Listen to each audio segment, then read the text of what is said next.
Diet চলাকালীন এই পরোটাটা আপনি পেট ভরে খেতে পারবেন, তাও আবার একটা না দুটা না ৫-৬টা আপনি একসাথে খেতে পারবেন, তাও কিন্তু আপনার ওজন বাড়বে না, বরং ওজন আরও কমবে। কারণ এটা ভেজিটেবলস পরোটা, যেটা হচ্ছে আপনার ওজন কমাতে কিন্তু অনেক সাহায্য করবে। আর এই পরোটাতে একদম ক্যালোরি এতই কম, যেটা আপনার ৫-৬টা একসাথে খাওয়া যাবে। চলো তাহলে বেশি কথা না বলে রেসিপিটা শুরু করা যাক। তোমাদেরকে স্টেপ বাই স্টেপ দেখিয়ে দিচ্ছি কীভাবে বানাবো পরোটাটা।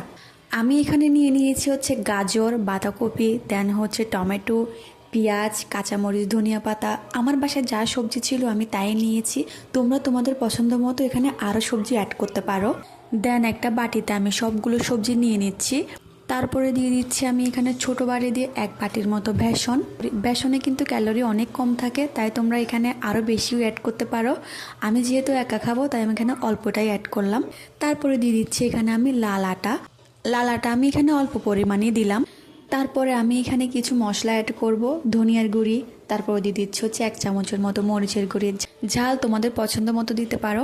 তারপরে দিয়ে দিব হচ্ছে এখানে হলুদের গুঁড়ি, তারপরে দিচ্ছি হচ্ছে লবণ। দেন সবগুলো একসাথে মিক্স করব, অল্প অল্প পানি দিয়ে একটা ব্যাটার তৈরি করব।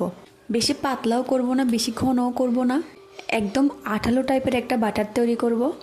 স্কিনে দেখতে পারছো এরকমই সেম করবা।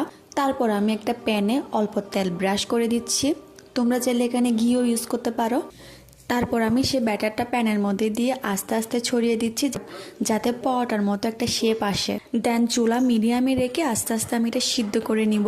এপাট ওপাট উল্টিয়ে পাল্টিয়ে এটা ভালোভাবে সিদ্ধ করে নিতে হবে। যেহেতু এখানে আমি গাজর, বাঁধাকপি দিয়েছি, এগুলো একটু সিদ্ধ করতে একটু সময় লাগে। দেখতে পারছো একদম পরোটার মতো হয়েছে, এটা কিন্তু খেতে অনেক মজা। এ তো আমার একদম হাই প্রোটিন পরোটা রেডি। এখানে তোমরা পেয়ে যাবা প্রোটিন, ফাইবার, দেন হচ্ছে ভিটামিন, তারপর হচ্ছে এখানে ক্যালোরি খুবই কম। এই দুইটা পরোটায় মাত্র ক্যালোরি হচ্ছে 150 ক্যালোরি। এখন বুঝতেছো, তুমি যদি 4-5টা খাও ক্যালোরি কিন্তু অনেক কম আসবে।